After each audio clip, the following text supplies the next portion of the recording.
Brian, John Warrow, AP, how you doing? Good, War. How are you? Not bad, yourself? Good. Unfortunately, some of the focus leading up to this week is about your status, and there's a belief that, I've been told that you are expected to stay for another year in Buffalo after what happened with the Chargers job. Is that a fair assessment on where things are? Yeah, War. I'll kind of say the same thing I've said the last few weeks. I'm privileged and honored to be here and working for this organization.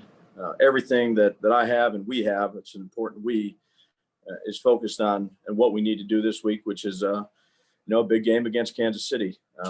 Humbled, honored to have some opportunities. Ultimate goal is to become a head coach one day, but that's not on the agenda right now for me. It's doing everything I can do to help our team be the best they can be this week. And that's what it's always been. That's what it'll always be. Appreciate the question, but really, really focused on what we need to do this week. Great challenge for us against this team. Very, very good football team. And we're going to have to do a lot of work to get ready to play this week and have a good week of practice. And all eyes are on the Kansas City Chiefs.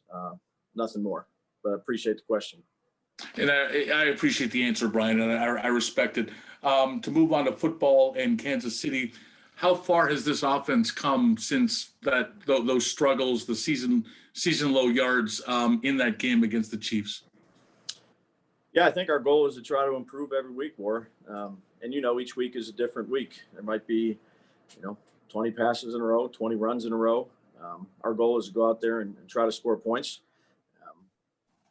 Whatever the conditions are, the conditions will be this week. It'll be a challenging place to play. I know they have a great fan base there.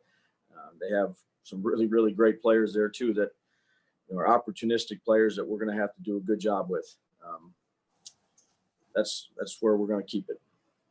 Thanks, Brian. Thanks, War. Appreciate you.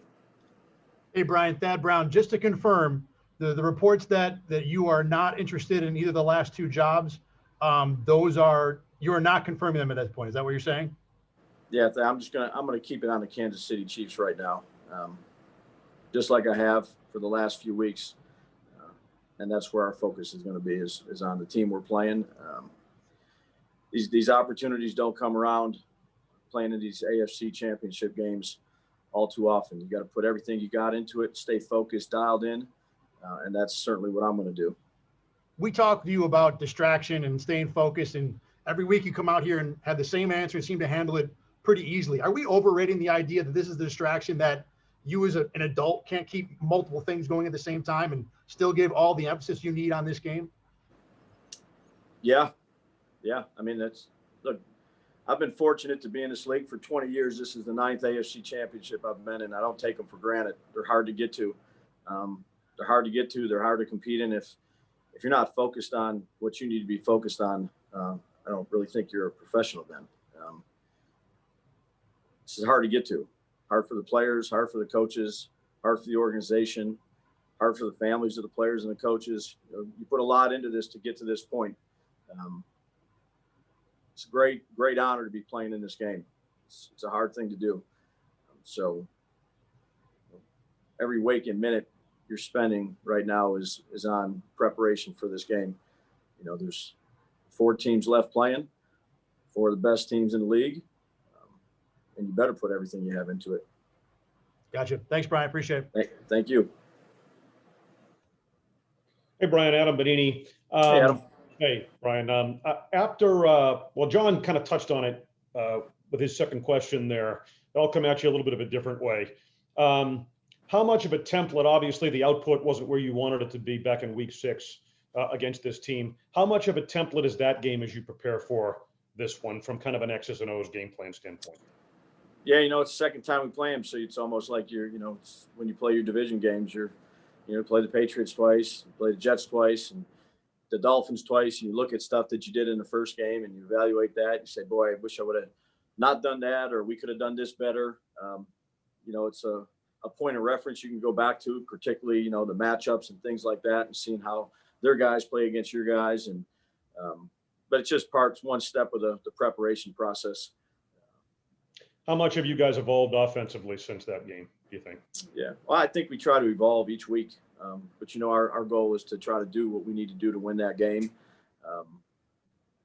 Where we're at now, we're still, it's 4:30 right now. We've been grinding pretty good here this morning and got a long way to go. So, you hope that you improve throughout the season. I think we have. We're going to have to play a really good football game this week on the road against the best team in the AFC.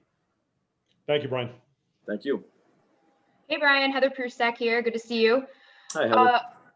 From your initial, film studies looking at them, obviously, when you talk about the weapons they have, everyone goes to Patrick Mahomes and their offense, but they've got some big playmakers on defense. Just what have you seen from their defense as you look at them? Yeah, they're their problem. Coach Spags does a great job of deploying them. They run a lot of different schemes, coverages. Jones is an issue. Clark's an issue. Honey Badger, you never know. The play he made yesterday, Baker looked one way, he kind of came off his guy, he stepped in front of him.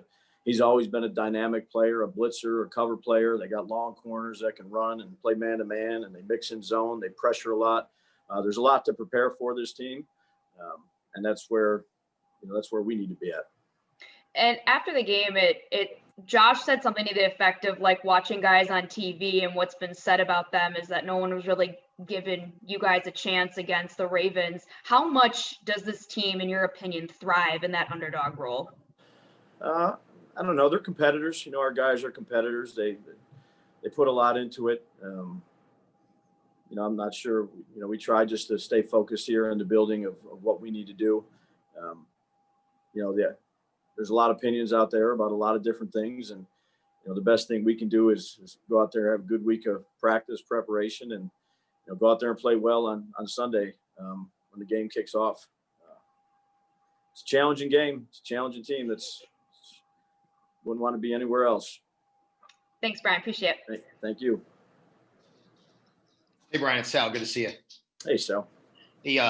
Josh didn't have gaudy statistical numbers, but it seemed like, at least my observation, but that he was in control the whole game. He was calm. He was making right decisions. I know you've talked about how much you trust him and things like that, but I'd like you to just kind of speak on that, where, it's, even though he doesn't have a game that wows you or anything like that, it seems like he was in control of that whole game and doing the right things. Yeah, he was. And that's what his job is. And he knows that. And look, there's ebbs and flows to every game, but whether it was some conditions, which, we weren't afraid to throw the ball. I think we did it, I don't know how many times in a row, but, and that's because of him too. We have a lot of confidence in him. Our whole football team does. So he played the way he needed to play to help us win the game. And this made, every game's a little bit different, Sal. You never know how it's going to shake out this week. But he's a guy we lean on heavily. We got all the faith and trust in the world. Thanks, Brian. Thank you. Hey, Brian, Therese Paler from Yahoo Sports here. How you doing? Good, bud. How are you? Great, man. Hey, congrats on making the AFC Championship game. Thank you. Something I'm working on. Both Patrick Mahomes and Josh Allen have really been unbelievable against the blitz. And a big part of that, obviously, is how talented they are. But like you said, you've been in the league 20 years, right? So I guess my question to you is there anything about the way the game is played now that helps quarterbacks rip it up like this? Because it felt like back in the day, maybe the blitz worked across the board a little more than it does now. And I have a quick follow-up. Yeah, no, the blitz is everybody's got to be dialed in when there's pressure. It starts up front with the communication process, and sometimes there's tight ends involved or backs involved, and then the receivers are involved with hots and sights. I mean, athletic quarterbacks, can sometimes evade a rusher and get out of the pocket. It's certainly something we practice a bunch here. We practiced it pretty much every day last week on every play. So both those guys are extremely talented, and you bring one extra guy, there's one less back guy to cover too, unless they drop a different guy out. So finding where you need to go ball with the ball, understanding your offensive scheme, and I think those guys do it well. Gotcha. Consequently, when you see that a team isn't coming after you, right? Is there an art to simply taking what the defense gives you as a play caller and as a quarterback? Because it's such an aggressive league. I'm sure you just kind of want to pump it down there. But is there an art to being patient? Yeah, I think that's a good question. I think that depends on, what are they playing on the back end? If they're only rushing 4, are they playing, split safety zone coverage where they're dropping everybody? Are they playing man-to-man coverage? Are they playing tight post safety man where they're matching guys or they're dropping guys? I think a lot of that goes into play as to how they're doing it. And then the quarterback seeing it properly and distributing it to the right guys based on, what he's seeing. Not an easy position to play. There's a lot of different things that can happen, but, we try to simplify it for him and let him go out there and make quick decisions, play fast. And, he's done that. Thank you. Thank you. Hey, Brian, how you doing, man? So how you feeling? Been better, but been worse. So I'll take it. But wanted to ask about Dion. He got a lot of love on TV on Saturday night for the job he was able to do against Baltimore's edge rushers. I'm curious what he means to this offense as obviously the franchise left tackle, as a captain, just what you've seen from him since you got to Buffalo. Yeah, he's grown a lot, Sel, since I've been here, on the field and off the field. He's a good leader for us. He's an athletic player on the edge that, he needs to, his job is to keep the width of the pocket there and get movement in the running game. And he's improved every year since he's been here. I think his intangibles have improved, his confidence, his ability, his craft. It's a testament first to Dion for putting in all the work. And then it's a testament to Bobby Johnson and Hef and Wendy for, being there for him and help guide him and teach him and be good coaches for him. Glad we have. Gotcha. Appreciate it. You got it. Hope you feel better. Hey, Brian, it's Diana from ESPN. Hey, Diana, how are you? Good. Congratulations on making your 9th AFC Championship game. Thanks.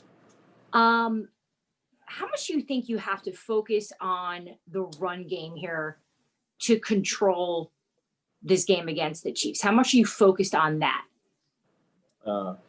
We just finished that part of it right now. We're working in different offices and Zooming, but we just got that done. I think it'll be an important part for us. Again, last week was one thing. You watch Baltimore play Tennessee and Derrick Henry and what they did. So it's you're not going to try to bang your head against the wall too much in that regard.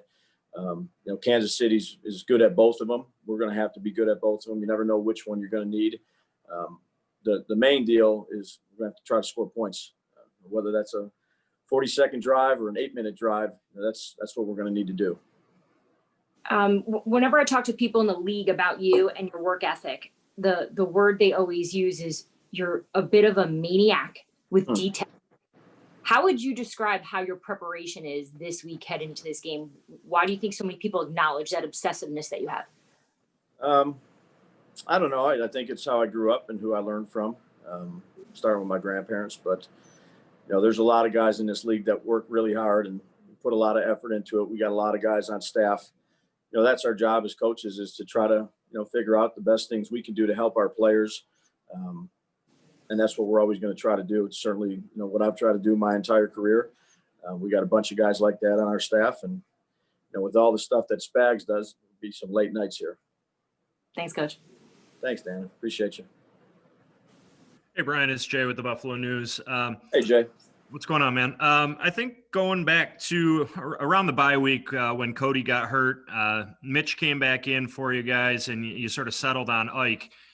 You had a lot of different combinations up front up until that point, but it's been very consistent now moving forward. Have you noticed a difference in the line's play given that consistency, since you talk a lot about how you would like to have it and you didn't early in the season? I think that's, that was trending in the right direction. You have some consistency. We have confidence in all the guys. They all are going to have to play one way or the other. But, when you have those 5 guys playing game in and game out, I'm sure that, their communication and the little things that they, sometimes you don't have to say anything and you kind of know when you're playing next to each other for a while. It's been good to have that consistency for us. But the most important thing they know, and we all know, is they better play well. That's the most important thing, you know. So they'll have their work cut out for them this week. We will. In regards to Mitch specifically, you know, he left the game with an injury. You guys made a lineup decision there, but he has come back. What have you noticed about his performance since coming back? And obviously he's going to a place that he's awfully familiar with after starting his career there. Yeah, he's been consistent for us, Jay. He's a great pro. He's what you look for. He brings his lunch pail to work. He's a good communicator. He leads by example. He's a great person. He has great character. Really focused.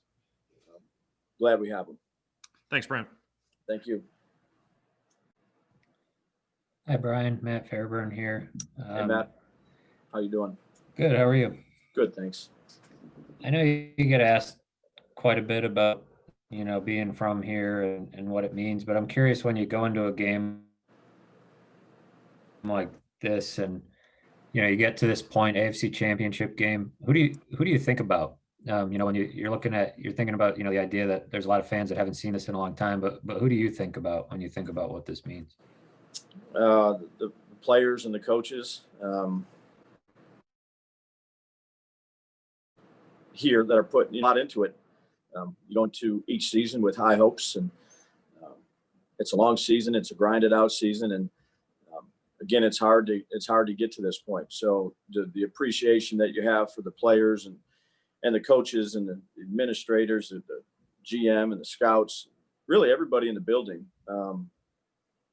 You know, it's hard. They put a lot of work into it. And the people that take care of our trash, to the trainers, you know, it's important to everybody. Then, you know, when you step outside this building and you go get some coffee or something at Tim Hortons, or you stop at a local place, the fan base here is second to none. And I've talked about that before. Everybody knows that. This is a special place for me. It's a special place for my family. You know, privileged to be working here in your hometown. And but again, the guys that are out there on the field that come to practice, that are banged up, that are bruised up, Matt, that, you know, lay it on the line every week, you know, those are the guys that you're happy for. I know you're not preparing to play against Andy Reid's offense, but as somebody who's aware of trends around the league, what do you think has allowed Andy to evolve and have so much success in two different eras of football? Yeah, Coach Reid, I know him just through mutual people. I wouldn't say just have had such an admiration for him. Of, you know, he's an aggressive play caller. He trusts his players. He goes after it, man. He goes at them. You know, I think there's a great example in the last play of the game for the kneel downs, and what he does. Has a tremendous amount. It seems to me he's got a tremendous amount of confidence in the people on his, you know, that are out there playing for him on the offensive side of the ball, that they're going to go ahead and make a play. He's got a lot of good schemes. He's been very successful, you know, wherever he's been, Philadelphia to Kansas City to Green Bay back when he was coaching Favre and those guys. He just, you know, pretty cool to watch some of his tape. He does a lot of cool things, and I just think the confidence that you have in your players goes a long way for them to be confident. He goes after it. Yep. Coach Daboll, Mookie Hawkins, Waffle Sports 1080. How you doing this afternoon? Good, Mook. How are you? I'm good, man. I'm just paying attention to the detail, and I see that you fixed the blind right there, man. I see you fixed the blind behind you. It's not crooked there. That's wonderful. Yeah. My wife was on me about that. So. Detail, just always in detail, right, Coach? Yeah. Speaking of that, you won 15 out of 18 games. Now that's a lot of points and that's a lot of plays, man. To punch that ticket to the Super Bowl, Coach, how do you downsize 18 weeks of plays for this championship game? I think you just put one foot in front of the other for this week. That's what we've done throughout the season. I think the minute you start looking too far up is the minute you lose your step. Just focus on the step that you need to take for this week, which is, you know, be a good Wednesday when we come in here. We'll do the same things that we normally do. That's our process, you know, and that all stems from Sean and what he's built here. And we're going to, you know, follow his lead and stay with the process and go out there and install like we normally do and practice like we normally do, and keep it consistent. I think that's what you need to do this time of year. Absolutely, Coach. Love your loyalty. Good luck this week. Appreciate you, Mook. Yes, good afternoon, Coach. George Radney, Challenger Community News. How you doing today? Good, George. How are you? Pretty good. Just wondering, with the weather getting bad and talk about temperatures in the low 20s this coming Sunday in Kansas City, is there what's the possibility of the Bills establishing a running game this coming week? Do you think that might be an integral part of this type of season when you get down to this championship game? Well, I think, and we're going to do what we think we need to do to win. Whether it's run it or pass it, look, confidence in the guy, number 17, throwing the ball, coming from where he came from and his abilities. So, try to do both of them well. How that sorts itself out and how the game's going, or the direction we want to take it, that'll all be played out here. Got a long way to go before we get to that day, but we always try to do what we think we need to do to win that game. Mm-hmm. And also weather may play a part where you might not be able to throw the ball as effectively going in one direction during the game. That will also possibly play into it. Yeah, I think you always are aware of that when you're getting ready to play a team, of how the wind blows in the stadium, and you go back and you do your research of times you've played there. And if that's the case, then you make adjustments, but got a quarterback can cut it through there pretty good. It was pretty windy here the other night. Ball sailed a couple times when it was, we put it up over the top, but I have a lot of confidence in Josh's ability to throw the football in any condition. All right. Thanks, Coach. Thanks for your time. Thank you. Hey, Brian. Dante Lasting. Thanks for taking the time. Hey, Dante. How are you? Good. How have you seen Stefan Diggs grow into a leader of this team throughout the season? I could go on and on about him.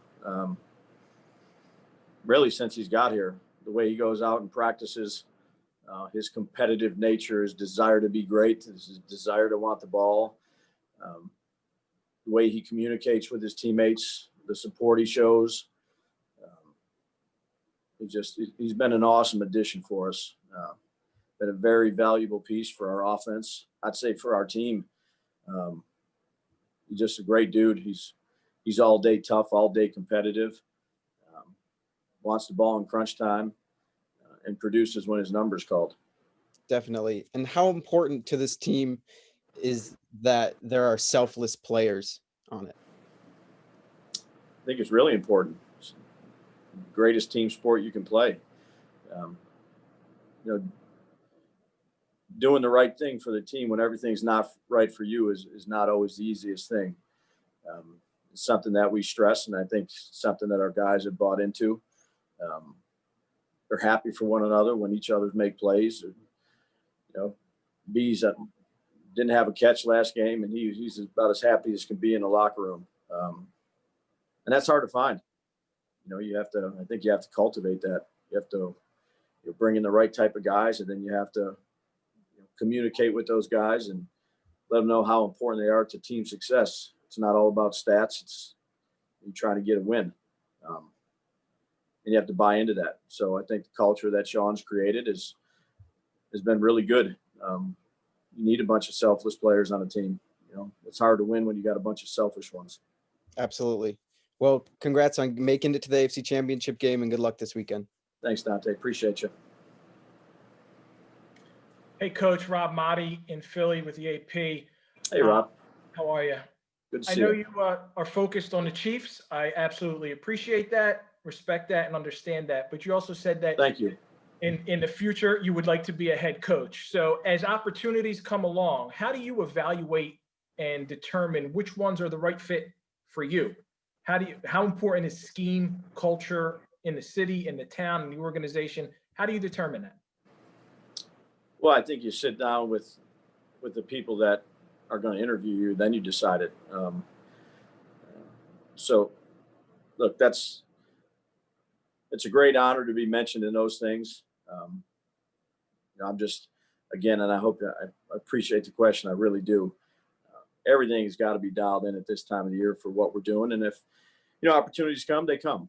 And then you take a look at them and But right now, we got the biggest game of most of our careers get ready for. So I certainly do. I really do appreciate the question. It's a humbling experience, and we'll see where it goes. Thanks. All righty, that's all. Thank you, Daboll. Thanks, guys.